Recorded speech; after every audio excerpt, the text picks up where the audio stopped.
जय श्री कृष्णा। आंवला नवमी की कहानी। एक राजा था। वह रोज सोने का आंवला ब्राह्मण को दान करता था और दो जनों को भोजन करवाता। एक दिन राजा के बेटे बहू ने घर की तिजोरी की ताला लगा दिया और राजा को बोले कि अब आप आंवला धर्म नहीं कर सकोगे। तब राजा रानी जंगल में जाकर बैठ गए। 7 दिन हो गए। जब तक आंवला दान नहीं किया तब तक कुछ भी खाया पिया नहीं।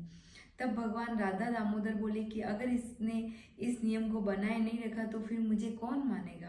राजा रानी को भगवान ने सपने में कहा कि तू उठ कर देख, सोने का महल था।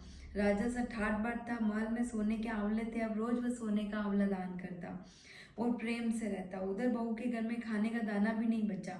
सब बोले कि जंगल में सोने का एक महल है, वहां सोने का आंवला दान होता है। अब राजा का लड़का उसी महल में गया और बोला कि महाराज मुझे भी नौकरी पर रख लो। अब दोनों को नौकरी पर रख लिया। एक दिन बहू से रानी बोली मेरा सिर धो दो। सिर धोने लगी तो बहू की आंख से पानी गिरने लगा। तब रानी बोली कि तुम मेरी पीठ पर आंसू क्यों गिराती हो, क्या बात है तू बता दे। तब वो बोली कि मेरी भी सासू की पीठ पर ऐसा ही मस्सा था, यही देखकर मुझे रोना आ गया और मुझे सासू की याद आ गई। वो भी रोज सोने का आंवला दान करके भोजन करती थी।